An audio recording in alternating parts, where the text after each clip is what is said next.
हरिः ओम हरिः ओम। नारायणं नमस्कृत्य नरं चैव नरोत्तमं देवीं सरस्वतीं व्यासं ततो जयमुदीरयेत्। गीता सुगीता कर्तव्या किमन्यैः शास्त्रविस्तरैः या स्वयं पद्मनाभस्य मुखपद्माद् विनिश्रिता। देवं नारायणं नत्वा सर्वदोषविवर्जितम् परिपूर्णं गुरुंश्चाङ्गीतार्थं वक्ष्यामि लेशतः। समस्तगुणसम्पूर्णं सर्वदोषविवर्जितम् नारायणं नमस्कृत्य गीता तात्पर्यमुच्यते। यत्पदं वेदसंवेद्यं कटाक्षेणापि वीक्षितुम् न क्षमन्ते विमतयः तमुपासे श्यपतिम्। अभ्रमं भङ्गरहितम् अजडं विमलं सदा आनन्दतीर्थमतुलं भजे तापत्रयापहम्। भवति यदनुभावादेडमूकोऽपि वाग्मी जडमतिरपि जन्तुर्जायते प्राज्ञमौलिः। सकलवचनचेतो देवता भारती सा मम वचसि निधत्तां सन्निधिं मानसे च। नमोऽस्तु तात्विका देवाः विष्णुभक्तिपरायणाः धर्ममार्गे प्रेरयन्तु भवन्तः सर्व एव हि। मिथ्या सिद्धान्त विध्वंसन विचक्षणः जयतीर्थाख्यतरणिर्भासतां नो हृदम्बरे। आनन्दतीर्थोपदिष्टो निधिर्नारायणः पयः प्रदर्शितो येन सम्यक् जयतीर्थं तमाश्रये। नौमिन्यायसुधादिकृज्जय मुनीन् श्रीपादराट्सन्मणीन् व्यासार्यान् विविधागमाब्धिविहरान् श्रीवादिराजापि वन्दे हंसवरान् रघुत्तमगुरून् वैदग्ध्यवारां निधीन् श्रीसत्यव्रतराघवेन्द्रमुनिपान् सद्बोधसध्यानपान्। विद्यायां विबुधाचार्यं वेदज्ञानाब्धिचन्दिरम् दुर्मतध्वान्तमार्ताण्डं सत्यध्यानमुनिं भजे। सत्याभिघ्नकराब्जोत्थान् पञ्चाशद्वर्षपूजकान् सत्यप्रमोदतीर्थार्यान् नौमिन्यायसुधारतान्। बन्धुस्तं गुरुरिष्टदैवतमिति त्वत्पादपङ्केरुहम् प्राप्तं मां परिपालयेति सततं याचे निबद्धाञ्जलिः। चित्तं मद्गुणदोषचिन्तनविदौ नूनाङ्मनाङ्मा कृताः श्रीसत्यात्मगुरो त्वदङ्घ्रियुगलं हित्वा न मे सद्गतिः। विद्यापीठविधातारं विद्यावारिधिचन्दिरं विद्यार्थिवत्सलं वन्दे महामहिमसद्गुरुम्। आपादमौलिपर्यन्तं गुरूणाम् आकृतिं स्मरेत् तेन विघ्नाः प्रणश्यन्ति सिद्ध्यन्ति च मनोरथाः। हरिः ओम श्रीगुरुभ्यो नमः। हरिः ओम हरिः ओम हरिः ओम।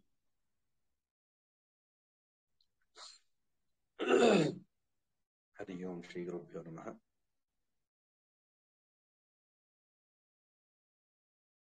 నిన్నటి వరకు జ్ఞానయోగము గూర్చి వివరించినటువంటి కృష్ణుణ్ణి అర్జునుడు ప్రశ్నిస్తూ ఉన్నాడు.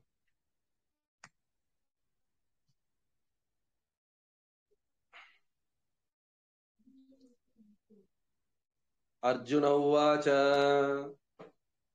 సన్యాసం కర్మణాం కృష్ణ పునర్యోగం చ శంససి యచ్చేయయోతయేరేకం తన్మే బ్రూహి సునిశ్చితం.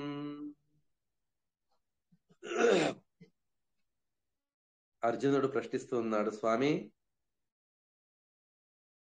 నిన్ను ప్రశ్న అడిగి నేను పెద్ద తప్పు చేశానని చెప్పి అనుకుంటున్నా.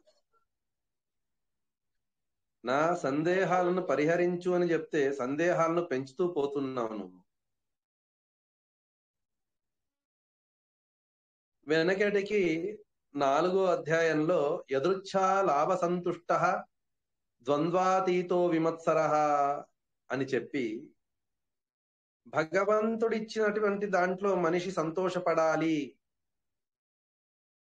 వ్యామోహములు ఉండకూడదు అని ఒక చోట కర్మ సన్యాసం చేయమని చెప్పావు. మరో చోట చెబుతున్నావు కురు కర్మైవ తస్మాత్వం పూర్వతరం కృతం, నీ పూర్వీకులు చేసినటువంటి కర్మలను ఆచరించు అని చెప్పి. పైన చూడ్డానికి వీటికి విరోధం లేదు నిజంగా, కానీ కొంచెం లోపలికి ప్రవేశిస్తే విరోధం తెలుస్తుంది మనకు. యదృచ్ఛాలాభ సంతుష్ట ద్వంద్వాతీత విమత్సరః, మాత్సర్యం లేకుండా, కర్మఫలాల అపేక్ష లేకుండా కర్మను చెయ్యి అని చెప్పావు. కానీ యుద్ధం చేయి అంటున్నావు. యుద్ధంలో కామం లేకుండా యుద్ధం చేయడానికి కుదురుతుందా? యుద్ధం చేసేవారు ప్రతి ఒక్కరూ కూడా నాకు జయం కలగాలి, శత్రువు చనిపోవాలి అని చెప్పి కామంతోనే యుద్ధం చేస్తాడు. కనుక రెండు వాక్యాలకు విరోధం ఉన్నది కృష్ణ. సన్యాసం కర్మణాం కృష్ణ పునర్యోగం చ శంససి. సన్యాసం ఫలత్యాగం చేయమంటావు, యుద్ధం అనేటువంటి కర్మలో ఫలాపేక్ష ఉంటుంది, దాన్ని చేయమంటావు. ఫలాపేక్షను త్యజించు, ఫలాపేక్షను చెయ్యి. ఈ రెండిటికి విరోధం కనిపిస్తుంది కదా. ఈ విరుద్ధమైనటువంటి రెండు పక్షాలలో ఏ పక్షం శ్రేయస్కరం, దేన్ని నేను ఆచరించాలి? బ్రూహి సునిశ్చితం, నిశ్చయంగా చెప్పు నాకు అని చెప్పి ప్రశ్నించగా అందుకు భగవంతుడు అంటున్నాడు, శ్రీ భగవానువాచ సన్యాస కర్మయోగశ్చ నిశ్రేయసకరావుభౌ తయోస్తు కర్మ సన్యాసాత్ కర్మయోగో విశిష్యతే. భగవంతుడు అంటూ ఉన్నాడు, కర్మ సన్యాసం కర్మయోగం రెండిటి చేత మనిషికి నిశ్రేయసం అంటే మోక్షం, ముక్తి, ఇవి రెండు ముక్తి సాధనాలే, కర్మ సన్యాసం కర్మయోగం. కానీ కర్మ సన్యాసం కంటే కర్మయోగం ఇది చాలా గొప్పది. కర్మయోగో విశిష్యతే, విశిష్టమైనటువంటిది కర్మయోగం అని చెప్పి వాటి వివేకాన్ని కృష్ణ పరమాత్ముడు తెలుపుతూ ఉన్నాడు. జ్ఞేయస్థ నిత్య సన్యాసి యోనద్వేష్టిన కాంక్షతి నిర్ద్వంద్వో హి మహాబాహో సుఖం బంధాత్ ప్రముచ్యతే.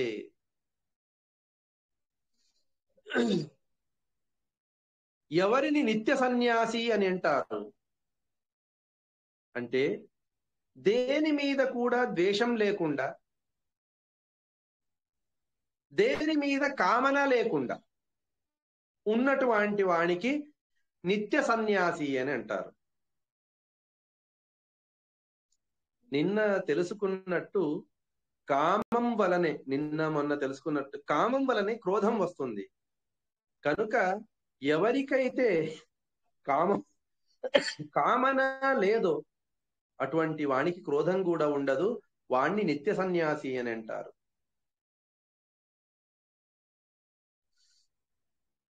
తరువాత సుఖ దుఃఖాది రెండు ద్వంద్వాలు.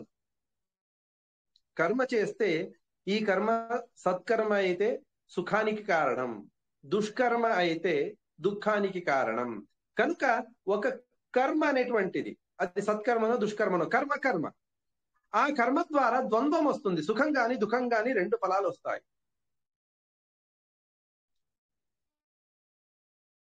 అటువంటి ద్వంద్వాలు గల కర్మను ఎవరైతే ఆచరించాడో, అంటే ఈ కర్మ ద్వారా చేయడం ద్వారా అటు దుఃఖం కలగ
వాయిస్ లేదు, మిగతా వాళ్ళకు ఉందా? హలో, వినిపిస్తుందా? ఇప్పుడు వినిపిస్తాను. ఓకే ఓకే, సారీ సారీ, ఏదో కాల్ వచ్చింది, దాన్ని ఇది చేసేసాను. ఎవరైతే కామ్య కర్మలను వదిలేసి, అంటే ఈ కర్మ చేయడం ద్వారా నాకు దుఃఖం కలుగుతుంది అనేటువంటి సంభావన యొక్క శంక ఉన్నా కూడా వాడేం చేస్తాడు? అటువంటి కర్మను చేయడు. నిర్ద్వంద్వమైనటువంటి కర్మలను మాత్రం చేస్తాడు. ఏ కర్మల ద్వారా ద్వంద్వం లేదో, సుఖమైనా కలగొచ్చు, దుఃఖమైనా కలగొచ్చు అనేటువంటి ద్వంద్వము లేదో అటువంటి కర్మలను చేసేటువంటి వానికి నిత్య సన్యాసి అంటాడు. వాడు సుఖంగా ఉంటాడు, నిత్య సుఖం వానికి కలుగుతుంది. కనుక వాడు ఈ సంసార బంధనం చేత ముక్తుడవుతాడు. చూడండి, దానికి కొంత లింక్ ఉంది. ద్వంద్వం ఉన్నటువంటి కర్మను చేసినటువంటి వానికి ద్వంద్వం ఉన్నటువంటి సంసారం లభిస్తుంది. అంటే సుఖదుఖ కారణమైనటువంటి సకామ కర్మలను చేయడం ద్వారా సుఖదుఖాలు ఉన్నటువంటి సంసారం మాత్రమే లభిస్తుంది. ఎవరికైతే సుఖదుఖ కారణమైనటువంటి కర్మలను చేయడం, కేవలం సుఖానికి కారణమైనటువంటి కర్మలను చేస్తాడో వాడికి ఎప్పుడూ సుఖమైనటువంటి ముక్తి లభిస్తుంది. అటువంటి వాడిని నిత్య సన్యాసి అని అంటారు. సాంఖ్యయోగౌ పృథగ్బాలాః ప్రవదంతిన పండితాః ఏకమప్యాస్థిత సమ్యక్ ఉభయోర్విందతే ఫలం. చూడండి, కృష్ణ పరమాత్ముడు చాలా అద్భుతంగా చెబుతున్నాడు. ఎవరైతే బాలులు ఉంటారు కదా, బాలకులు అంటే ఏమి? అజ్ఞానులు. శాస్త్రంలో అగ్నో భవతి వైబాలః పితా భవతి మంత్రదః అని అంటుంది. ఎవరైతే అగ్నుడై ఉంటాడో, అజ్ఞాని అయి ఉంటాడో వానికి బాల అని చెప్పి అంటారట. ఎవరైతే శాస్త్రజ్ఞాని అయి ఉంటాడో వాడిని పిత అని చెప్పి పిలవాలట. కనుక ఎవరైతే బాలులై ఉంటారో వారు ఈ సాంఖ్యం మరియు యోగం ఇవి రెండు పృథక్, వేరే అని చెప్పి చెబుతారు. కానీ పండితులు అలా చెప్పరు. ఏకమపి ఆస్థిత సమ్యక్ ఉభయోర్ విందతే ఫలం. రెండింటిలో ఒకటి చాలా గొప్పది, రెండిటి ద్వారా ఒకే ఫలం లభిస్తుంది. ఒకే ఫలం లభించినప్పుడు ఒకటి గొప్పది ఎలా అవుతుంది అని అంటారా? అందుకు కృష్ణ పరమాత్ముడు చెబుతాడు, మీకు కావలసినటువంటిది, ప్రతి మనిషికి కావలసినటువంటిది ఏంటి అంటే ఎప్పుడూ సుఖం కావాలి. ఆ సుఖం లభించడం జ్ఞానం ద్వారా లభిస్తుంది. సో కర్మయోగము ఇది చాలా విశిష్టమైనటువంటిది, తద్వారా ముక్తి లభిస్తుంది. మరి కర్మ సన్యాసం అంటే కర్మయోగానికి కారణమైనటువంటిది కర్మ సన్యాసం. కర్మయోగానికి కారణమైనటువంటిది కర్మ సన్యాసం కనుక వాటికి కార్యకారణ భావాలు ఉన్నాయి. కారణం ఏమవుతుంది అంటే కార్యాత్మన పరిణతి చెందుతుంది. ఒక కుండ ఉంది, కుండ మట్టి చేత నిర్మింపబడ్డది, మట్టియే కుండగా మారినది. కుండ అయిన తర్వాత మట్టిని చూయించంటే చూయించలేదు. రెండిటికి కార్యకారణ భావాలు ఉన్నాయి. అదే విధంగా వీడు చేసినటువంటి నిష్కామ కర్మ జ్ఞాన రూపంలో పరిణతి చెందినది. సో కారణమే కార్యగా మారింది కనుక రెండింటిని వేరువేరుగా చూడరాదు, కనిపించదది. ఈ కర్మ చేయడం ద్వారా జ్ఞానం వచ్చింది, జ్ఞానం చేత వానికి ముక్తి లభించింది. కనుక రెండిటి ఫలమేంటి? ముక్తియే ఎట్ లాస్ట్. కానీ జ్ఞానం చేత సాక్షాత్ మోక్షం, కర్మ చేత జ్ఞానం, జ్ఞానం చేత మోక్షం. కనుక ఇది యోగమేమునిది చాలా గొప్పది కర్మ కంటే.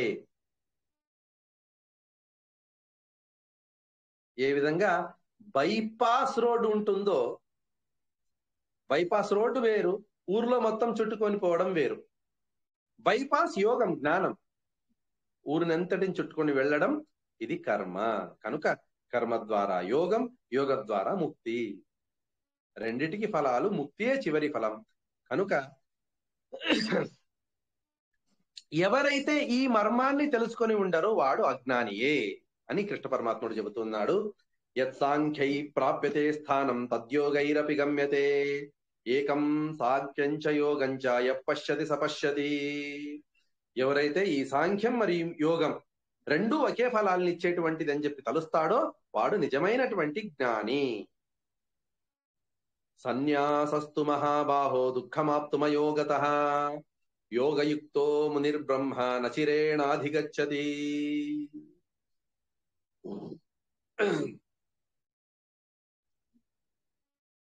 ఎవరైతే కర్మను చేసేటప్పుడు నిష్కామ కర్మ మాత్రమే ఇది జ్ఞాన సాధనం.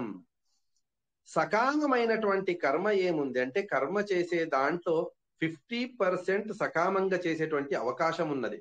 50% లేకున్నా కూడా ఓవరాల్ గా అవుట్లుక్ చూసుకుంటే ఏమవుతుంది అంటే నిష్కామ కర్మ చేసేవారే చాలా తక్కువ, సకామ కర్మ చేసేవారు చాలా చాలా చాలా ఎక్కువ. కనుక కర్మ చేసేటప్పుడు సకామంగా ఎక్కడో ఒక చోట కామం వచ్చింది అనుకోండి, అదేమవుతుంది దుఃఖానికి కారణం అవుతుంది. కానీ జ్ఞానం ఎప్పటికీ సకామం కావడానికి అవకాశమే లేదు. అంటే ఉదాహరణకి చెప్పాలి మనం అంటే ఈ కొన్ని ప్రదేశాలలో సీసీటీవీ పెట్టింటారు. ఆ సీసీటీవీ పెట్టినప్పుడు క్లోజ్ సర్క్యూట్ అవి కెమెరాలు పెట్టినప్పుడు మనిషి తప్పు చేయడానికి అవకాశం లేదు. తప్పు చేస్తే వాళ్ళు నన్ను గమనిస్తారు, నన్ను శిక్షిస్తారు, అపమానపరుస్తారు, అగౌరవపరుస్తారు అని మనిషి ఏం చేస్తాడు అంటే తప్పు చేయకుండా ఉండడానికి ప్రయత్నిస్తాడు. ఆ విధంగా జ్ఞానంలో తప్పు చేయడానికి అవకాశమే లేదు. కర్మలో మాత్రం మనం ఎంత ప్రయత్నం చేసి నిష్కామంగా చేయాలనుకున్నా కూడా ఎక్కడో ఒక చోట కామం యొక్క వాసన తాకితే చాలు అది దుఃఖానికి కారణమైపోతుంది. ఆ కర్మ సత్కర్మ కూడా దుఃఖానికి కారణమవుతుంది. ఒకసారి విన్నాం, చివరి గీతా మహాయజ్ఞంలో నేను ఒక సకామ కర్మను చేశాను. దానం చేసేటప్పుడు నాకు జన్మాంతరాలలో ఆ దానం తిరిగి రావాలి అనే ఒక ఉద్దేశంతో దానం చేస్తే ఏమవుతుందంటే ఆ దాన ఫలాన్ని అనుభవించేంత వరకు ఎన్ని జన్మలైనా కూడా నేను భూమి మీద ఉండాలి. ఒక భిక్షుకునికి 10 రూపాయలు వేసి నేను ఎప్పుడైనా భిక్షుకునిగా పుడితే ఆ 10 రూపాయలు నాకు తిరిగి రావాలని చెప్పి దానం చేశాను. అలాంటప్పుడు నేను భిక్షుకుడిగా పుట్టాలి, ఎవరైతే నా చేత డబ్బు తీసుకున్నాడో వాడు తిరిగి ఇవ్వాలి, అప్పటి వరకు నేను భూమి మీద ఉండాలి. ఆ రెండు కోయిన్సైడ్ అవ్వాలి. చాలా కష్టం, చాలా కాలం కావాల్సింది. కనుక ఇది దుఃఖానికి కారణమైంది దానం అనేటువంటి కర్మ. కానీ సకామమైనందుకు చాలా దుఃఖానికి కారణమైంది. కనుక సన్యాసస్తు మహాభాగో దుఃఖమాప్తుం అయోగతః యోగయుక్తో మునిర్బ్రహ్మ నచిరేణ అధిగచ్చతి. ఎవరైతే యోగయుక్తుడై ఉంటాడో, సన్యాస యోగాన్ని జ్ఞానాన్ని పొంది ఉంటాడో అటువంటి వాడు త్వరగా వానికి ముక్తి లభిస్తుంది, దుఃఖం కలగదు.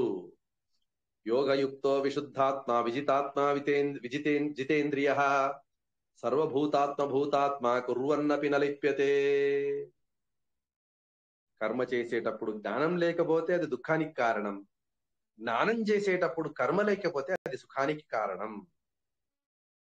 యోగయుక్తో విశుద్ధాత్మ, జ్ఞానము చేత భగవంతుడు స్వతంత్రుడు, వాడు నాలో ఉండి కర్మలను చేయిస్తున్నాడు, నాకు కర్మ చేసేటువంటి స్వాతంత్రం లేదు అనేటువంటి జ్ఞానం ఉన్నటువంటి వాడు ఏం చేస్తాడు అంటే తన ఇంద్రియాలను అర్థముల వైపు వెళ్లకుండా, లౌకికమైనటువంటి అర్థాలు, ఏదో చెడు నాట్యం చూడాలి,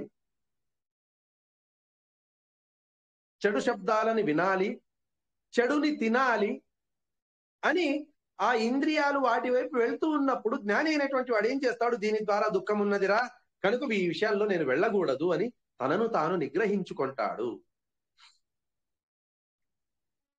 యోగయుక్తో విశుద్ధాత్మ విజితాత్మ జితేంద్రియ, తన మనస్సుని ఇంద్రియాలను నిగ్రహించుకొని సర్వభూతాత్మ భూతాత్మ కుర్వన్నపి నలిప్యతే, అంతరాత్మ అయినటువంటి ఆ భగవంతుని యందు మనస్సుని ఉంచడం ద్వారా కేవలం వాడు కర్మను చేసినా కూడా, తన జీవనం కొరకు కర్మను చేసినా కూడా వానికి ఎటువంటి దోషము కలగదు. చూడండి, దీని ద్వారా తెలుస్తుంది కర్మ కంటే జ్ఞానం గొప్పది. కర్మలో తప్పేటువంటి అవకాశాలు ఎక్కువ, జ్ఞానంలో అవకాశాలు తక్కువ. కనుక జ్ఞానం ఇది చాలా గొప్పది. నైవ కించిత్ కరోమీతి యుక్తో మన్యేత తత్వవిత్ పశ్యన్ శృణ్వన్ స్పృశన్ జిగ్రన్ అష్టన్ గచ్చన్ స్వపన్ శ్వసన్ ప్రలపన్ విసృజన్ గృహ్ణన్ ఉన్మిషన్ నిమిషన్నపి ఇంద్రియాణీంద్రియార్థేషు వర్తంత ఇతి ధారయన్. ఎవరైతే జ్ఞాని అయి ఉంటాడో, వివేక జ్ఞానం ఉన్నది, అటువంటి వాడు నైవ కించిత్ కరోమీతి, స్వతంత్రంగా నాకు ఎటువంటి కర్మ చేసేటువంటి శక్తి లేదు అని జ్ఞాని అయినటువంటి వాడు, తత్వవిత్, తత్వాన్ని తెలుసుకున్నటువంటి వాడు అనుకుంటాడట, నాకు దేనిలో స్వాతంత్రం లేదు. ఎక్కడి పడ్డా గొంగడి అక్కడ పడ్డట్టే. ఒకవేళ భగవంతుడు నాలో లేకపోతే, స్వతంత్రుడైనటువంటి భగవంతుడు లేకపోతే నేను అలానే పడి ఉంటాను. నేనేమేమి కర్మలు చేస్తున్నాను కదా. పశ్యన్ చూస్తూ ఉన్నా, శృణ్వన్ వింటూ ఉన్నా, స్పృశన్ ముడుతూ ఉన్నా, జిఘ్రన్ వాసన చూస్తూ ఉన్నా, అష్టం తింటున్నా, గచ్చన్ నడుస్తూ ఉన్నా కాళ్ళతో, స్వపన్ పడుకుని ఉన్నా, శ్వసన్ ముక్కుతో శ్వాసోచ్ఛ్వాస చేస్తూ ఉన్నా, ప్రలపన్ మాట్లాడుతున్నా, విసృజన్ మలమూత్రాలను విసర్జన చేస్తూ ఉన్నా, గృహ్ణన్ ఉన్మిషన్ నిమిషన్నపి, కనురెప్పలను తెరుస్తూ ఉన్నా, మూస్తూ ఉన్నా, ఇవన్నీ కూడా స్వతంత్రంగా భగవంతుడు చేస్తూ ఉన్నాడు. భగవదిచ్ఛతో ఆయా ఇంద్రియాలు ఆయా విషయాల యొక్క జ్ఞానాన్ని పొందుతూ ఉన్నాయి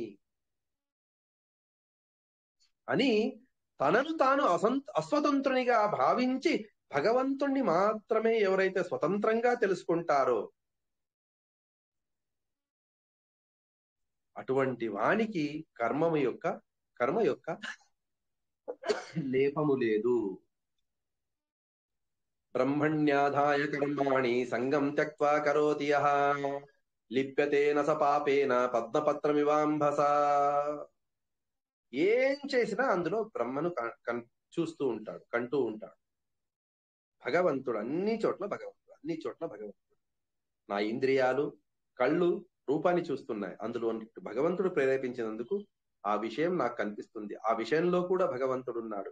ఆ విషయంలో ఉన్నటువంటి భగవంతుడు నా కంటి ద్వారా కనిపించాలని చెప్పి ప్రేరేపించాడు.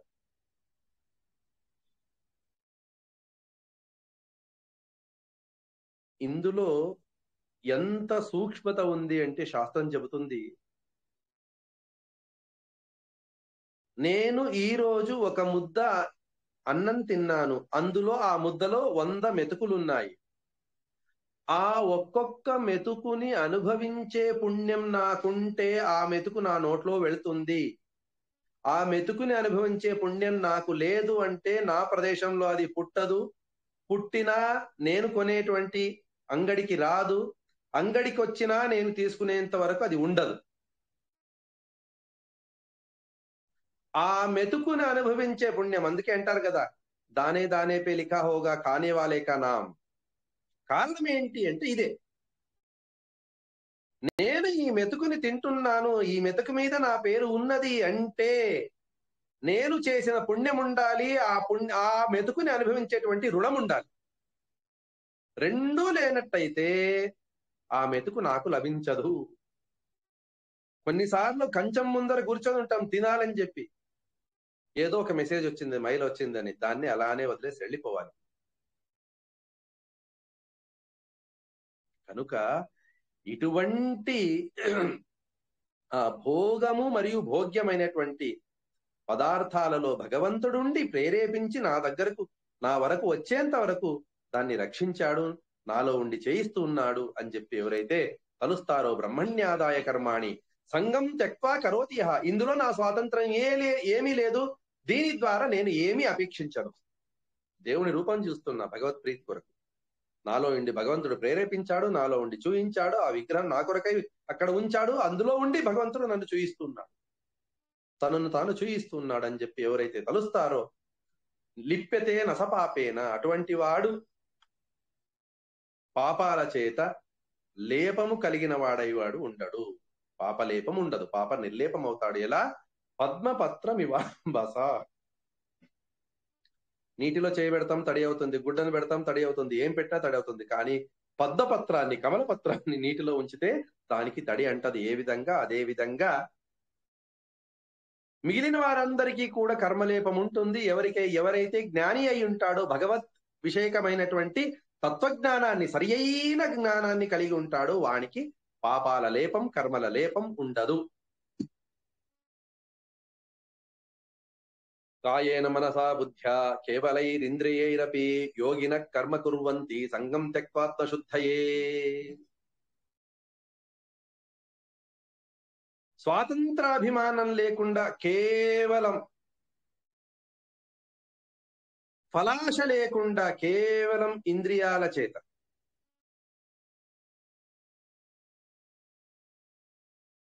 మనిషి ఏం చేస్తాడు అంటే, జ్ఞానం కొరకే నేను కర్మయోగి, కర్మను చేయాలి, నాలో ఇందుండి భగవంతుడు చేయిస్తున్నాడు, నేను స్వతంత్రకర్తృని కాదు, భగవంతుడు స్వతంత్రకర్త, ఆయన ప్రేరకుడు, ఆయన ఈశ్వరుడు అని తలుస్తూ నేను కర్మలను చేసినట్టయితే అది ఆత్మశుద్ధికి కారణమవుతుంది. అటువంటి ఆత్మశుద్ధి కలిగినటువంటి యోగి వాడు కర్మను చేస్తే ఆ కర్మలేపం వానికి ఉండదు. యుక్త కర్మఫలం త్యక్త్వా శాంతిమాప్నోతి నైష్ఠికీం అయుక్త కామకారేణ ఫలే సక్తో నిబధ్యతే. ఎవరైతే యోగి అయి ఉంటాడో వాడిని యుక్త అని చెప్పి పిలుస్తారు. యోగం ఉన్నటువంటి వాడు యుక్తుడు. వాడు కర్మఫల ఆశ లేకుండా కర్మను చేయడం ద్వారా నైష్ఠికీం, నిష్ఠా ఉన్నటువంటి, చాలా కాలం ఉండేటువంటి సుఖం పొందుతాడు. ఎవరైతే అయుక్తుడై ఉంటాడో, ఇటువంటి జ్ఞానం లేదో, నాకు స్వాతంత్రం లేదు, స్వతంత్రకర్త భగవంతుడైనటువంటి జ్ఞానం లేదు, వాడేమి అనుకుంటాడు? నేను స్వతంత్రంగా కర్మలను చేస్తున్నాను, నా ఇంద్రియాలపై మీద నాకు స్వాతంత్రం ఉన్నది అని చెప్పి వాడేం చేస్తాడు? ఫలాలలో ఆసక్తుడవుతాడు. నేను ఈ కర్మం చేస్తున్నాను కాబట్టి నాకు ఈ ఫలం లభించాలి అని ఆ ఫలంలో ఆసక్తి కలిగిన వాడై ఆ ఫలాలను కామించి వాడు ఏ విధంగా సాలెపురుగు ఒక వెబ్బును నిర్మించి దాంట్లోనే చుట్టుకొని మరణిస్తుందో, అదే విధంగా కామి అయినటువంటి అజ్ఞాని ఆ ఫలాసక్తుడై ఈ సంసారంలోనే తిరుగుతూ అక్కడే బాధపడుతూ ఉంటాడు. సర్వకర్మాణి మనసా సన్యస్యాస్తే సుఖం వశీ నవద్వారే పురే దేహి నైవ కుర్వన్న కారయన్.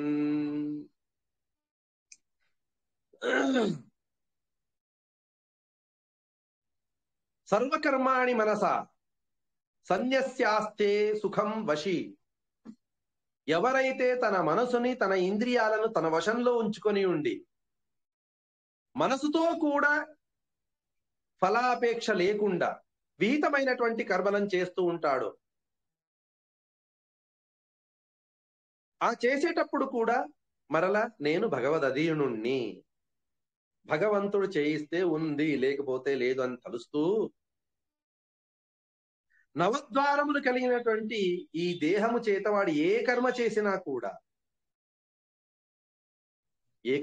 అటువంటి వారు ఎవరికైతే నిజంగా భగవద్జ్ఞానం ఉందో, స్వాతంత్ర జ్ఞానం ఉందో, ప్రేరకత్వ జ్ఞానం ఉందో, గుణజ్ఞానం ఉందో, అటువంటి వాడు ఎప్పటికీ చెడు పనులు చేయడానికి సాధ్యం లేదు. అందరిని నియంత్రించేటువంటి వాడు ఈశ్వరుడు కనుక భగవంతుడు తప్పు పనులు చేస్తే నన్ను శిక్షిస్తాడు అనేటువంటి జ్ఞానం ఉన్నటువంటి వాడు ఎప్పుడూ తప్పు చెయ్యడు. కనుక ఏ పని అన్నప్పుడు చెడు పనులు అని చెప్పి తీసుకోవడానికి అవకాశం లేదు. నకర్తృత్వం న కర్మాణి లోకస్య సృజతి ప్రభుః న కర్మఫల సంయోగం స్వభావస్తు ప్రవర్తతే. జీవి జడము కంటే గొప్పవాడు. కనుక జడము కంటే అధిక సామర్థ్యం ఉన్నటువంటి జీవుడు నేను స్వతంత్రంగా వీరి చేత కర్మలను చేయిస్తానని చెప్పి ఇంకో జీవి చేత, వారు నా సబార్డినేట్స్ కనుక, నా అధీనంలో ఉన్నవారు గనుక నేను చెప్పిన పనిని వారు వింటారు, నేను స్వతంత్రుణ్ణి అని తలిచి ఏ కర్మను చేయించలేడు. ఒకవేళ చేయించినా కూడా, ఉదాహరణకు నా ఆఫీస్లో నా కింది వారు ఉన్నారు, వారి మీద నాకు స్వాతంత్రం ఉన్నది అని చెప్పి నేనేమైనా వారి చేత కర్మలను చేయిస్తే వాడు ఎన్ని రోజులు చేస్తాడు? నేను రిటైర్డ్ అయ్యే వరకు నా మాట వింటాడు. రిటైర్డ్ అయిన తర్వాత ఏం చేస్తాడు? నీ మాట ఎందుకు వినాలయ్యా అంటాడు. సో అధికారము నీకు ఒక హోదా ఉన్నంత వరకే. ఆ హోదా పోయిందో ఆ అధికారం కూడా పోయింది. కనుక స్వాతంత్రం ఎవరికీ శాశ్వతం కాదు. ఇది భగవదధీనం మాత్రమే, భగవంతునికి మాత్రమే సొంతం శాశ్వతమైనటువంటి స్వాతంత్రం. కనుక నేను స్వతంత్రుణ్ణి, అందరి చేత పనులను చేయిస్తాననేటువంటి బుద్ధి ఎవరికి ఉండకూడదు. యాజ్ వెల్ యాజ్ నాకు స్వాతంత్రం కూడా లేదు, నేను స్వతంత్రంగా ఏ కర్మలను చేయలేను. అంతేకాదు ఈ కర్మను చేస్తున్నాను కాబట్టి నాకు ఈ ఫలం లభించాలి అనేటువంటి స్వాతంత్రం కూడా లేదు. ఎవరికైనా ఉండే చెప్పండి? నేను 48 రోజులు ఈ సేవ చేస్తాను కనుక నాకు ఈ ఫలం లభించాల్సిందే. సాధ్యమే లేదు. ఒకవేళ అటువంటి స్వాతంత్రం ఉంటే ఎవ్వరికి కూడా దుఃఖం ఉండనే ఉండదు. దేవునికి చేయమొక్కుతాను, స్వామి నాకు ఇటువంటి కష్టం ఉంది తొలగించు, ఇటువంటి కష్టం ఉంది తీసేయి, నాకు ఎప్పుడు సుఖం ఇవ్వు అని చెప్పి ఊరికి మొక్కడం ద్వారా అన్ని కష్టాలు పరిహరించు అని చెప్పి, ఫలాలలో స్వాతంత్రం ఉంటే మనం అన్నిటినీ కూడా తొలగించుకోవచ్చు. కానీ ఎవరికి అటువంటి అనుభవం లేదు. నాకు చాలా కష్టాలు ఉన్నాయండి, నాకున్నన్ని కష్టాలు ఎవరికి లేవండి అని ప్రతి ఒక్క మనిషి ప్రతి క్షణంలో అనుభవిస్తూ ఉంటాడు. నాదత్తే కస్యచిత్ పాపం నచైవ సుకృతం విభూ అజ్ఞానేనావృతం జ్ఞానం తేన ముహ్యంతి జంతవః. భగవంతుడు అన్ని జీవరాశుల్లో ఉన్నాడు. అన్ని జీవరాశుల్లో ఉన్నప్పుడు ఏ విధంగా ఒక పాత్రలో నూనెను పెట్టి దాన్ని స్టవ్ మీద పెట్టాం, పాత్ర వేడి అవుతుంది, పాత్రలో ఉన్నటువంటి నూనె కూడా వేడి అవుతుంది. అదే విధంగా మనిషి యొక్క దుఃఖాలు దేహంలో ఉన్నటువంటి జీవికి అయినట్టు ఆ జీవిలో ఉన్నటువంటి భగవంతునికి కూడా దుఃఖం అవ్వాలి కదా. అంటే కృష్ణ పరమాత్ముడు అంటాడు, నా దత్తే కస్యచిత్ పాపం, ఎవరి పాపములను కూడా భగవంతుడు ధరించడు, స్వీకరించడు. నచైవ సుకృతం విభు, లేదండి పాపం వదిలేసేయండి, వీడు పుణ్యం చేశాడు కదా, ఆ పుణ్యఫలం ఏమైనా భగవంతునికి దక్కుతుందా? అది కూడా వాడు స్వీకరించడు, ఆ స్వామి స్వీకరించడు.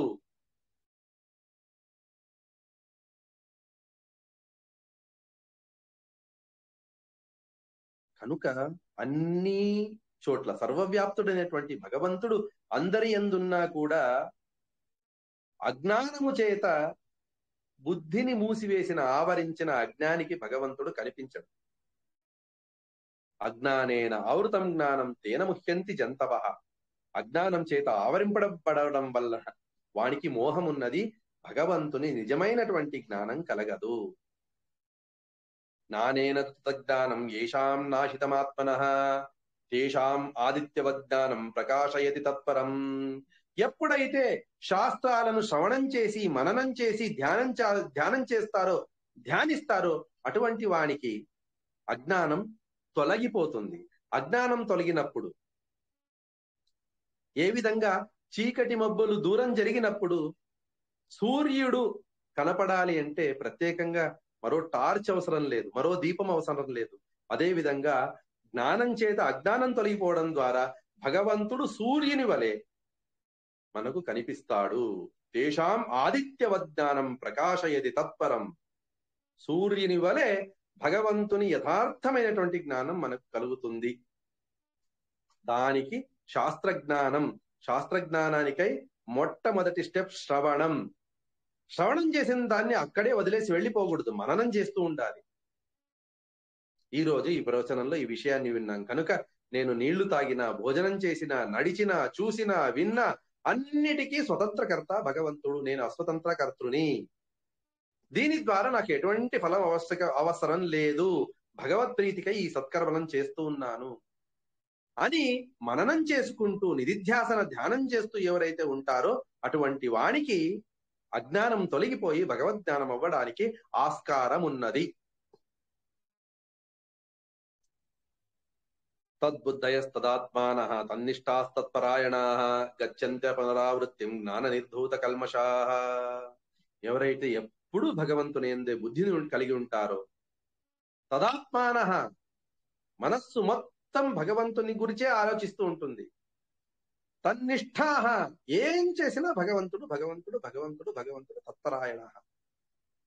ఇటువంటి వారు ఎక్కడ చూసినా భగవంతుణ్ణి ధ్యానిస్తూ ఉంటారు కదా, అటువంటి వారు మరలా తిరిగి రాని, గర్భవాసాది దుఃఖాలు లేని, సంసార దుఃఖాలు లేని లోకానికి వెళ్తారు. గచ్చంతి అపునరావృత్తిం, పునరావృత్తి కానటువంటి లోకాలకు వెళ్తారు. జ్ఞాన నిర్ధూత కల్మషాః. కారణం ఏంటి అంటే ఈ దుఃఖానికి కారణమైనటువంటి పాప కర్మ అనేటువంటిది వాడి నుంచి దూరం జరిగింది. కారణం జ్ఞానం చేత. కనుక జ్ఞానం చాలా గొప్పది. జ్ఞానం చేత మనిషి యొక్క అన్ని కర్మల యొక్క పాపాలు తొలగిపోతాయి. తొలగిపోవడం ద్వారా వానికి సంసార దుఃఖాల నుంచి దూరం అనేటువంటిది లభిస్తుంది, కలుగుతుంది అని చెప్పి కృష్ణ పరమాత్ముడు చెబుతూ, విద్యా వినయ సంపన్నే బ్రాహ్మణే గవిహస్తిని శుని చైవ స్వపాకే చ పండితా సమదర్శినః. ఎవరైతే శాస్త్రాలు విని భగవంతుని నిజమైనటువంటి జ్ఞానాన్ని తెలుసుకొని ఉన్నాడో, కలిగి ఉన్నాడో, అటువంటి వాడు ఏం చేస్తాడు అంటే భగవంతుడు గుణపూర్ణుడు, భగవంతునికి దోషాలు లేవు. ఆ దోషాలు లేనటువంటి భగవంతుడు అన్ని జీవరాశుల్లో ఉన్నాడు. శుని చైవ, చూడండి, విద్యా వినయ సంపన్నే, ఎక్కడెక్కడున్నాడు భగవంతుడు? వినయ సంపన్నుడైనటువంటి విద్యావంతుడైనటువంటి ఒక బ్రాహ్మణుల్లో భగవంతుడు ఉన్నాడు. గవి ఆవులో ఉన్నాడు, హస్తిని ఏనుగులో ఉన్నాడు, శుని కుక్కలో ఉన్నాడు, శ్వపాకేచ ఎవరైతే కుక్కను మాంసంగా ఆహారంగా తింటాడు కదా శ్వపచుడు, అటువంటి వానిలో కూడా భగవంతుడున్నాడు. బ్రాహ్మణులో ఉన్నటువంటి భగవంతుడు గొప్పవాడు, ఆవులో ఉన్నటువంటి భగవంతుడు గొప్పవాడు, ఏనుగులో ఉన్నటువంటి భగవంతుడు గొప్పవాడు, కుక్కలో ఉన్నటువంటి వాడు కొంత నీచుడు. కుక్కను వేయించుకొని మాంసంగా చేసుకొని తినటువంటి వాడు అతి నీచుడు.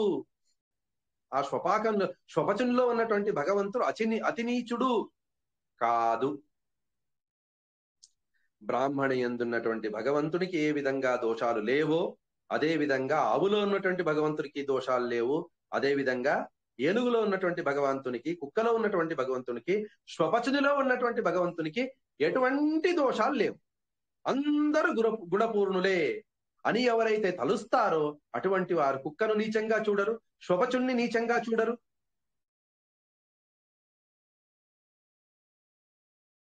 అందరి యందు భగవంతుణ్ణి సమంగా తలుస్తారు. సమం అంటే ఏంటి అంటే దోషరహితునిగా. ఆయా జీవులలో తమ తమ కర్మానుసారంగా దోషం ఉండొచ్చే తప్పిస్తే అందులో ఉన్నటువంటి భగవంతునికి ఎటువంటి దోషాలు లేవు. కనుక భగవంతునికి దోష సంబంధం లేదు. వెనకటి శ్లోకంలో విన్నట్టు వారి ఆయా జీవుల్లో ఉన్నా కూడా ఆయా జీవుల యొక్క పాప పుణ్య కర్మలను భగవంతుడు అనుభవించడు గనక భగవంతుడు సముడు. పండిత సమదర్శినః ఇహైవ తైర్జిత సర్గో యేషాం సామ్యే స్థితం మనః నిర్దోషం హి సమం బ్రహ్మ తస్మాత్ బ్రహ్మణి తే స్థితాః. ఈ విధంగా ఎవరైతే భగవంతుడు సముడు, దోషరహితుడు అని చెప్పి అన్ని జీవాల్లో సమానంగా ఎవరైతే చూస్తూ ఉంటారో, కంటూ ఉంటారో, అటువంటి వానికి ఈ భూలోకంలో ఉన్నా కూడా భూలోకంలో ఉండి వాడు సంసార బంధాన్ని జయిస్తాడు, జీవన్ముక్తుడు అని చెప్పి పిలవబడతాడు వాడు. అటువంటి వాడు ముందటి జన్మలో ముక్తిని పొందగలడు అని చెప్పి కృష్ణ పరమాత్ముడు చెప్తూ, నప్రహర్షేత్ ప్రియం ప్రాప్య నోద్విజేత్ ప్రాప్య చ ప్రియం స్థిరబుద్ధిరసమ్మూఢో బ్రహ్మవిద్ బ్రాహ్మణి స్థితః. భగవంతుని నిజమైనటువంటి జ్ఞానం, లౌకికమైనటువంటి విషయముల నిజమైనటువంటి జ్ఞానం, తద్వారా కలిగేటువంటి సుఖముల జ్ఞానం. ఈ జ్ఞానం యథావత్తుగా ఎవరికైతే ఉంటుందో అటువంటి వాడు ఈ రోజు నాకు మామిడి పండు దొరికింది, లేకపోతే లాటరీ దొరికింది, లేకపోతే నాకు బంగారం దొరికింది అని చెప్పి ఉబ్బిపోడు, చాలా చాలా సంతోషంగా గంతులయ్యాడు. అయ్యో నాకు దెబ్బ తగిలింది, చెయ్యి విరిగింది అని చెప్పి కుంగిపోడు. నోద్విజేత్ ప్రాప్య చాప్రియం, అప్రియమైనటువంటి దాన్ని పొంది దుఃఖించడు. స్థిర బుద్ధి, వాడి బుద్ధి స్థిరంగా ఉంటుంది. భగవంతా నువ్వు ఇచ్చింది నేను అనుభవిస్తానయ్యా, నాకు ఏ ఫలాపేక్ష లేదు అని స్థిర బుద్ధితో ఉన్నటువంటి వాడు అసమ్మూఢ, వానికి మోహం లేదు కనుక. బ్రహ్మవిద్ బ్రహ్మణి స్థిత, ఎందుకంటే వానికి నిజంగా బ్రహ్మ ఏమి అనేటువంటి జ్ఞానం ఉన్నటువంటి వాడు. బాహ్య స్పర్శేష్వసక్తాత్మ విందత్యాత్మని యత్సుఖం స బ్రహ్మయోగయుక్తాత్మ సుఖమక్షయ్యమశ్నుతే.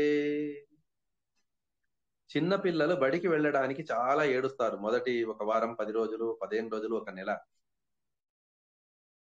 అలా అని చెప్పి నా పిల్లవానికి చాలా దుఃఖం కలుగుతుంది కదా అని చెప్పి ఇంట్లోనే ఉంచుకుంటే ఆ వార దుఃఖాన్ని సహనం చేయాలనేటువంటి వాడు ముందు 100 సంవత్సరాల దుఃఖాన్ని అనుభవించాల్సి వస్తుంది. ఎందుకంటే చదువు లేదు, స్కూల్కి వెళ్ళలేదు, చదువు లేదు, చదువు లేనందుకు ఉద్యోగం లేదు, ఉద్యోగం లేనందుకు వానికి ఉదరంభరణం లేదు, శాలరీ లేదు. వాడు ఎలా సుఖంగా ఉండగలడండి? అలా కాకుండా కష్టమైనా కూడా ఒక వారం 10 రోజులు దుఃఖించినా కూడా పోతే పోని వీనికి ముందు సుఖం కలుగుతుంది కదా అని చెప్పి ఎవరైతే మనసుని గట్టిగా చేసి తన పిల్లల్ని స్కూల్కి పంపిస్తారో వారి 100 సంవత్సరాల జీవనం సుఖంగా ఉంటుంది. అవునా? అదే విధంగా ఎవరైతే బాహ్యమైనటువంటి లౌకికమైనటువంటి ఇంద్రియ విషయాల యొక్క ఫలం ఇది అత్యల్పం, 10 రోజులు వానికి దుఃఖం కలగకుండా సుఖం ఇవ్వాలి అని చెప్పి తండ్రి ఇంట్లోనే పెట్టుకుంటే వానికి 100 సంవత్సరాల దుఃఖం కలిగినట్టు. కేవలం లౌకికమైనటువంటి సుఖం ఇది అత్యల్పమైనటువంటిది. తద్వారా ముందు నాకు చాలా దుఃఖం ఉన్నది, లౌకిక విషయాల సుఖముల చేత దుఃఖం ఉన్నది అని చెప్పి తాను తన ఇంద్రియాలను నిగ్రహించుకొని విషయాలు ఇంద్రియాల వైపు వెళ్లకుండా ముందు 100 సంవత్సరాల సుఖం కొరకు ఎవరైతే ఇక్కడ కష్టపడుతున్నారో చిన్నపిల్లవాడు స్కూల్కి వెళ్తూ, అదే విధంగా మనం కూడా అలౌకికమైనటువంటి ఆనందాన్ని పొందడానికి ఇంద్రియ నిగ్రహం చేసుకొని బాహ్య విషయాల సుఖాలను వదిలి ఎవరైతే ఉంటారో వాడు అక్షయ్య సుఖం అశ్నుతే, ఎందు ఎప్పటికీ క్షీణం కాకున్నటువంటి సుఖాన్ని అనుభవిస్తాడు. సబ్రహ్మ యోగయుక్తాత్మ సుఖమక్షయ్యమశ్నుతే ఏ సంసర్షజా భోగా దుఃఖయోనయేవతే ఆద్యంతవంత కౌంతేయ నతేషు రమతే బుధః. ఈ సుఖాలన్నీ కూడా ఇప్పుడు పుడతాయి, చచ్చిపోతాయి. ఇప్పుడు పుడతాయి, చచ్చిపోతాయి. ఏదో ఒక పాట విన్నా ఆనందమైంది, ఆ పాట విన్నప్పుడు సుఖం పుట్టింది, ఆ పాట అయిపోయిన తర్వాత ఆ సుఖం వెళ్ళిపోయింది. అంటే ఆది అంతమున్నటువంటి సుఖం ఇది. కానీ మోక్ష సుఖం ఎప్పటికీ అంతము లేనటువంటిది. అంత సుఖానికి మనం ఇంత కష్టపడాలి, చాలా కష్టపడాలి. నేను డాక్టర్ కావాలి, ఫ్రీ సీట్ తెచ్చుకోవాలి అంటే వాళ్ళు 18 గంటలు 20 గంటలు కష్టపడి చదివితేనే వారికి ఆ ఫలం వస్తుంది. అలా కాదని చెప్పి 2 గంటలు చదివి తర్వాత నాకు ఇది సీట్ కావాలి అంటే లభించదు.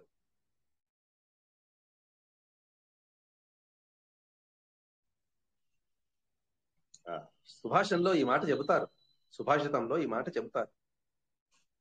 విద్యార్థి అయి ఉంటే సుఖాన్ని అపేక్షించకూడదు, సుఖార్థి అయి ఉంటే విద్యను అపేక్షించకూడదు. కనుక నిత్య సుఖం కోసం పిండి కొద్ది రొట్టె, మీ కష్టానికి కొద్ది సుఖం అని చెప్పి భగవంతుడు అంటూ ఉన్నాడు. ఆద్యంతవంత కౌంతేయ నతేషు రమతే బుధః. అటువంటి అల్పమైనటువంటి సుఖాల కొరకు, విషయ సుఖాల కొరకు జ్ఞాని అయినటువంటి వాడు ప్రయత్నించడు. శక్నోతి హైవయస్సోడుం ప్రాక్షరీర విమోక్షణాత్ కామక్రోధోద్భవం వేగం సయుక్త ససుఖీ నరః. ఎవరైతే జీవిత కాలంలో కామక్రోధాదుల చేత మానసిక చాంచల్యం వస్తుందండి, మనసు ఏకాగ్రతతో ఉండదు, మానసిక చాంచల్యాన్ని, అటువంటి మానసిక చాంచల్యాన్ని సహించేవాడు ఉంటాడు కదా, వాడు ఏమవుతాడు అంటే భగవంతుని జ్ఞానాన్ని ఆర్జించడానికి ప్రారంభిస్తాడు. ఆ జ్ఞానోపాయాన్ని పొంది సాధకుడైనటువంటి యోగి సుఖవంతుడవుతాడు. యోంతఃసుఖోంతరారామ తతాంతర్జ్యోతిరేవయ సయోగి బ్రహ్మ నిర్వాణం బ్రహ్మభూతోదిగచ్చతి. ఎవరైతే కామాది ఉపద్రవాలను, లోపాలు మన దేహంలో ఉన్నటువంటి ఆ కామాది ఉపద్రవాలను నశింపచేసి నశించేట్టు చేసి తన లోపలే ఉన్నటువంటి సుఖం, మోక్ష సుఖం అంటే వేరేది బయట నుంచి వచ్చేది కాదండి, బయట నుంచి కూడా వస్తుంది. కానీ నిజమైనటువంటి సుఖం ఏంటి అంటే, మనం అనడం వింటూ ఉంటాం సచ్చిదానంద ఆత్మ అని చెప్పి. ఆత్మ అంటే జీవి కూడా ఆత్మనే, వాడు కూడా సత్ చిత్ ఆనందాత్మ, దోషము లేనటువంటి వాడు నిజంగా జ్ఞానరూపుడు, ఆనంద స్వరూపుడు. సో తనలో ఉన్నటువంటి ఆనందాభివ్యక్తి అది మోక్షం. దానికి మన చేసినటువంటి కర్మల లేపం వలన ఆ నిజమైనటువంటి ఆనంద ఆవిర్భావం కాలేదు. శాస్త్రం యొక్క నిజజ్ఞానం చేత నేను స్వతంత్ర కర్మను స్వతంత్ర కర్తృవిని కాదు, నేను ఇన్ని రోజులు స్వతంత్రునిగా భ్రమించాను అని ఆ భ్రమను తొలగించుకున్నప్పుడు వానిలో ఉన్నటువంటి నిజమైనటువంటి స్వాతంత్ర జ్ఞానం వానికి ఆవిర్భవిస్తుంది. దాన్నే మోక్షం అంటారు. కనుక తనలో ఉన్నటువంటి సుఖాన్నే ఎవరైతే ఆవిర్భవించుకుంటారో, చూస్తారో, అటువంటి వాడు అంతరారామ, మనసులో భగవంతుని దర్శనము యొక్క సుఖము కలిగినటువంటి వాడు, అంతరంగంలో భగవంతుణ్ణే చూస్తున్నటువంటి వాడు. అటువంటి యోగి అప్రాకృతమైనటువంటి, అప్రాకృతం కనుక ప్రాకృతమైనటువంటిది అనిత్యం, అప్రాకృతమైనటువంటిది కనుక నిత్యమైనటువంటి సుఖాన్ని అనుభవిస్తాడు. సయోగి బ్రహ్మ నిర్వాణం బ్రహ్మభూతోది గచ్చతి. అప్రాకృతమైనటువంటి బ్రహ్మ నిర్వాణం, బ్రహ్మ యొక్క జ్ఞానాన్ని పొందుతాడు. లభంతే బ్రహ్మ నిర్వాణం ఋషయ క్షీణ కల్మషాః ఛిన్నద్వైద్వా ఆయతాత్మానః సర్వభూత హితేరతాః.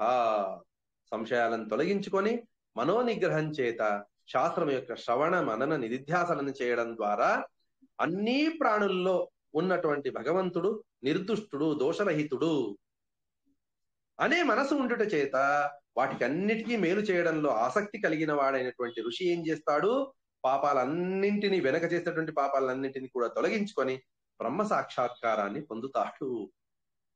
కామ క్రోధ వియుక్తానాం యతీనాం యతచేతసాం అవిదో బ్రహ్మ నిర్వాణం వర్తతే విదితాత్మనాం. కనుక కామక్రోధాదులను విడిచిపెట్టి ప్రయత్నశీలుడై, నేను ఈ రోజు 2వ మెట్టు మీద ఉన్నాను, రేపు 3వ మెట్టుకు వెళ్ళాలి అనేటువంటి ప్రయత్నం చేయడానికి ప్రారంభిస్తాడు. ఆ ప్రయత్నాన్ని అందుకోవడానికి మనస్సు చంచలమవుతుంది.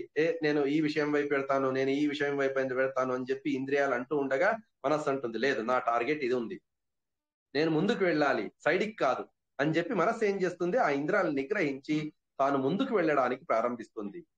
యతీనాం యతచేతసాం, మనస్సును నిగ్రహం చేయడం ద్వారా అన్ని ఇంద్రియాలు తమ వశంలో వస్తాయి. అభితో బ్రహ్మ నిర్వాణం వర్తతే విదితాత్మనాం. అటువంటి ఆత్మజ్ఞాన సంపన్నులైనటువంటి సన్యాసులకు సర్వత్ర పరమాత్ముడు రక్షకుడిగా ఉంటాడు. అన్ని చోట్ల భగవంతుడు వాణ్ణి రక్షిస్తూ ఉంటాడు. స్పర్శాన్ కృత్వా బహిర్భావాన్ చక్షుశ్చైవాంతరే భ్రువోః ప్రాణాపానౌ సమౌ కృత్వా నాసాభ్యాంతరచారిణౌ యతేంద్రియ మనోబుద్ధి మునిర్మోక్షపరాయణః విగతేచ్ఛా భయక్రోధః యస్సదా ముక్త ఏవ సః. బాహ్య విషయాల మీద ఇంద్రియాలు వెళ్లకుండా ఇంద్రియాలను ప్రత్యాహారం చేస్తాడు. నిన్న విన్నాం ఏ విధంగా తాబేలు తనకు ప్రాణహాని కలిగినదన్నప్పుడు ఏం చేస్తుంది, తన ఇంద్రియాలన్నింటినీ ఆ దేహం మీద ఉన్నటువంటి చిప్పలోకి లాగేసుకుంటుంది. అదే విధంగా ఈ విషయాల ద్వారా నాకు దుఃఖం ఉన్నది అని తెలుసుకున్నటువంటి మనిషి ఏం చేస్తాడు అంటే ఆ ఇంద్రియాలను తన వైపుకు తిరిగి లాక్కుంటాడు. యతేంద్రియ స్పర్శాన్ కృత్వా బహిర్బాహ్యాన్ చక్షుశ్చైవాభ్యాంతరే భ్రువో. ఆ స్పర్శలను ఇంద్రియాలు ఆ విషయాల వైపు వెళ్లకుండా తాను కట్ చేసేస్తాడు అక్కడికక్కడే. కళ్ళు సినిమాని చూడాలి, లేదు వద్దు, అటువైపే వెళ్ళను, నేను దేవుని రూమ్లోనే దేవుని గదిలోనే కూర్చొని ఉంటాను. చెడు శబ్దాలను వద్దు, చెవుని వెళ్లకుండా ఏం చేస్తాను, మంచి విషయాలైనటువంటి ప్రవచనాలని దేవుని నామాలను వింటాను అని చెడు వైపు వెళ్లకుండా ఇంద్రియాలను ఆ అర్థాల వైపు వెళ్లకుండా, ఆ అర్థ సంయోగం కాకుండా కట్ చేసేస్తాడు మనిషి. స్పర్శాన్ కృత్వా బహిః బాహ్యాన్ చక్షుశ్చైవాంతరే భ్రువోః. కళ్ళను భ్రూమధ్యంలో ఉంచేస్తాడు. ఇక్కడే భగవంతుడు ఇక్కడున్నాడు. ధన్వంతరి భగవంతుడు అమృత కలశం చేత అమృతాన్ని స్రవిస్తూ అభిషేకం చేస్తూ ఇక్కడ ఉన్నాడు అని చెప్పి తన దృష్టిని మొత్తం భ్రూమధ్యంలో ఉంచుకుంటాడు. ప్రాణాపానవ సమౌకృత్వ నాసాభ్యాంతరచారిణం. తర్వాత ప్రాణాపాన వాయువులను ఏం చేస్తాడు? కుంభకం చేసి తాను ప్రాణాయామం చేస్తూ ఉంటాడు. ఇంద్రియాలను, బుద్ధిని, మనస్సుని వశపరుచుకొని ఎప్పుడు భగవంతుణ్ణి మననం చేస్తూ ఉంటాడు, ధ్యానం చేస్తూ ఉంటాడు. ఈ విధంగా కామ క్రోధ భయాలను విడిచిపెట్టినటువంటి ముని ఏమవుతాడు అంటే ముక్తుడవుతాడు. నిరంతరం వీటిని వదలాలి. చాలా ప్రయత్నం చేయాలండి. ప్రయత్నం చేయకుండా ఇటువంటి అవస్థ మనకు లభించదు. భోక్తారం యజ్ఞ తపసాం సర్వలోక మహేశ్వరం సుహృదం సర్వభూతానాం జ్ఞాత్వా మాం శాంతి మృచ్చతి. కనుక అర్జున, నీకు శాంతి కలగాలి, మనసుకి జీవానికి శాంతి కలగాలి, మోక్షం కలగాలి అంటే ఒక ఉపాయం ఉంది. అది జ్ఞానం. ఏమది జ్ఞానం? ఎటువంటి జ్ఞానం? భోక్తారం యజ్ఞ తపసాం. జ్యోతిష్టోమాది యాగాలు, కృచ్ఛ చాంద్రాయణాది వ్రత రూపాలో ఉన్నటువంటి తపస్సు, ఆ రెండింటినీ భోగించేటువంటి వాణ్ణి నేను. కృష్ణ పరమాత్ముడు అంటున్నాడు. భగవంతుడే ఆ యజ్ఞ ఫలాన్ని, తపోఫలాన్ని భోగిస్తాడు. సర్వలోక మహేశ్వరం.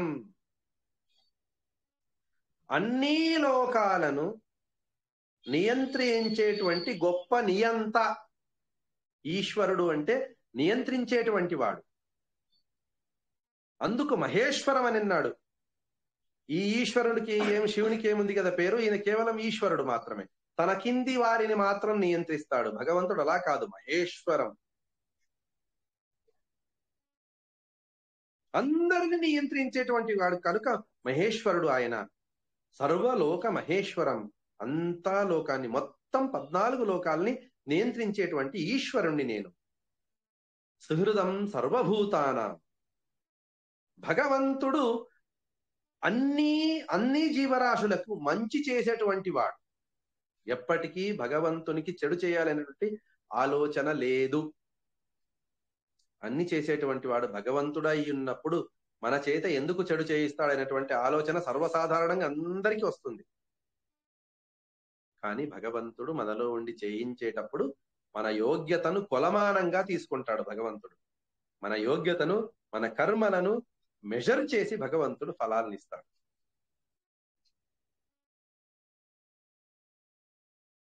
ఈ షాప్ కీపర్ చాలా మంచోడండి, అందరినీ సమంగా చూస్తాడు. అంటే 10 రూపాయలు ఇచ్చిన వాడికి అంతే ఇవ్వాలి, 100 రూపాయలు ఇచ్చిన వాడికి అంతే మెజర్మెంట్ లో ఇవ్వాలా? 10 రూపాయలు ఇచ్చిన వాడికి, లేకపోతే 50 రూపాయలు ఇచ్చినటువంటి వాడికి 1 కేజీ చక్కెర ఇస్తాడు, 500 ఇచ్చినటువంటి వాడికి కూడా ఒక కేజీ చక్కెర ఇస్తే వాడు సముడవుతాడా? కాదు. 50 రూపాయలకి ఎంత ఇస్తాడో 500 ఇస్తే దానికి 10 రెట్లు ఇవ్వాలి. అలా ఇస్తేనే వాడు సముడు.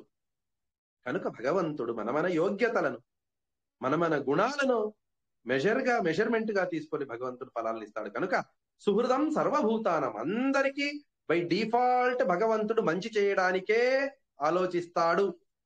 యోగ్యత లేనప్పుడు అది భగవంతుడు చెయ్యడు. జ్ఞాత్వా మాం శాంతి మృచ్చతి. ఈ విధంగా ఎవరైతే నన్ను తలుస్తారో అటువంటి వానికి మాత్రమే శాంతి లభిస్తుంది.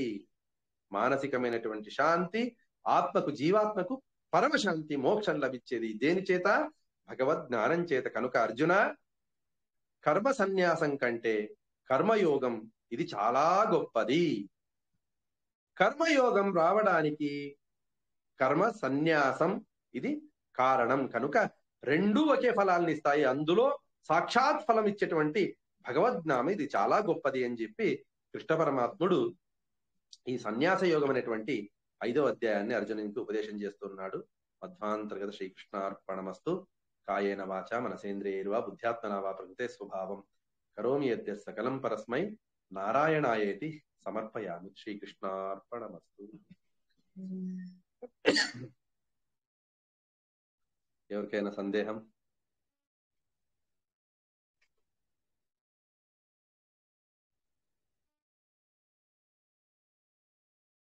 ఆనందరావు గారు. సార్ రిలీజ్ చేస్తాను, అడుగుతారు. చేయండి.